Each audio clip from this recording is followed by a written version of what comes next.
masolo tolo un temps beaucoup en confinement est-ce que ça y est solo mais non ngana yebiso que non moi dans ma vie première fois ngai na mona fali isaki jour oyo ngana ya na quartier latin première fois ngana mona non avant na mona non quand na mona tant bayaka na wasenga à l'époque tant tout ça na maison mère tant bayaka ça la test et tout ça ah de fait ayaka ko ça test na maison mère non c'est pas polémique na oloba donc première fois des informations première fois wana na deuxième journaliste tozoaka mo ndambo première fois na deuxième fois on a ko mona ye donc na quartier latin ayaka ko ça la test na maison mère jour ngana yaka jour oyo ngana yaka na au même vient on na lobango ayaka ko ça la test na maison mère vient on na lobango so yo kata lobango donc so landa uta ipoto falo tala mo bani lobango donc deuxième fois ngana yo mona ye ezaki na et pas ya virambo. On comprend. Donc, mis à part lui, Bamisen Msouni, tout le temps, ok, non, à part que Titina, tout ça, tout ça, bon. Autre Tigaliwana, donc, première fois, deuxième fois, on est aquí.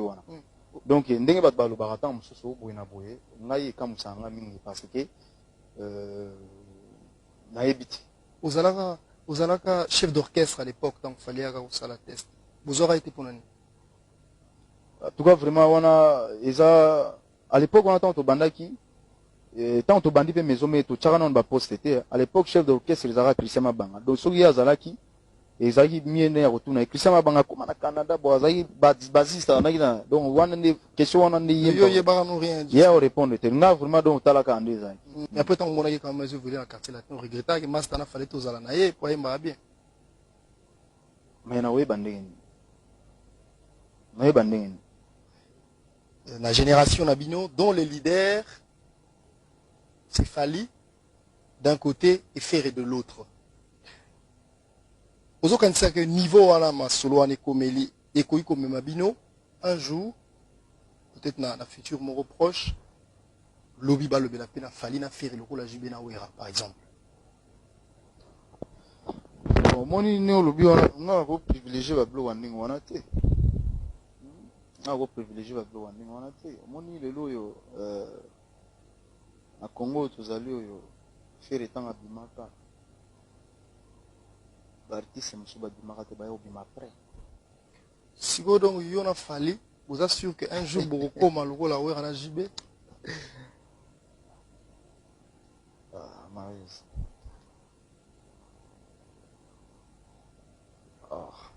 Wana boule non tout n'aura ça n'a rien à tout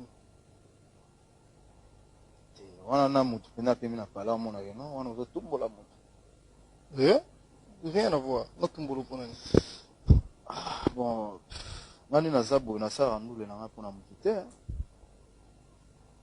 donc na tala mutu te donc na zana ba idée on a te wana ozoloba. Alors qui tu considères par ailleurs la minute le rôle concurrent au direct dans ma solandoule betana c'est-à-dire yende fara nga benande na zaboye bato ba mona monte ta mususu ko se inventé te nga benande na toyemba boye vraiment na ndenge ya ndule na bulo ndo faut tourner la nga pena bon na mona ate na ndenge ni bana mai tozana bango on a ba chanteur ko ba yemba bien mais faut la ba carrière au biso to sali hein na banzembo déjà fait réussir sali ba succès vraiment tout ça m'a na place na moi considéré dans les jours qui viennent comme le leader de cette génération. Yango moni siko na lobaki boye pona koma donc yozo lukande siko yo nani aza se considérer comme leader. Non, Marius, tant ils en ont moulaï. Tous en ont, ça boué, bah sifflaki déjà. Vous en prendre, bah sifflaki. Tous au kenne. Donc, bah si bah bêta qui siffle. Nana zalibusu. Bah sifflaki déjà. Nana zalibusu. Otala bah congélo, bah ben on va permis tout ça. Otala rat. Au moins on m'a demandé qu'il n'a ouais. Donc match si bah sifflaki. Donc on c'est programmé que yenda zalibusu mitali wan. Au lobby non en tout cas minute. Va faire un opéna et bandit. On va faire ces bandas kala depuis marqué. Donc koma kala. wana yo so okomisanga pa na yo wana est-ce que comment moto akoma aza nanu te même bavi na biso bagrand prêtre bavi bokulu tala banzembo azobunda kaka ye te ye azobunda kaka choc Ferré comment on a sur émission mais il y a quelque chose qui aujourd'hui fait courir beaucoup d'encre. C'est tout le monde qui en parle. Il sans que nous avons question là. Il y a le concert du Grand Wenge où ils ont se préparé. Est-ce que d'abord nous avons une question à deux volets. Est-ce que vous allez faire partie ceux qui vous ont intéressé parce que tu fais partie à Wenge originel. Enfin, on va d'abord ensemble ou encore quelle chance mais quelle observation vous avez porté ceux qui les lots artiste et on a nion sur ma petit concert. Mais ils ont la bonne chance na vendre au salon. Yo Robert a concert on a sur Wabingio. Ngana so album sans un sens interdit des amis. On les a les ali na go bien ngoni. Ah bon bah on a baza ba vie. Bana même âge que ngai te donc na na ndenge utakolo bate. Baza ba vie. Ozala pe na wingi wana malgré que obimaka penati mozala pe. Avant va panza ozala kiti. Donc Robert Royemba na wemba ni. Iyo foi tselo na wemba pona za kuna. Tant ozala liboso yemba ni. Seba cassette ezalo mo elo na yemba. Wemba ni. Parce que on a vu seba cassette. C'est on a pe obimaka te affaire.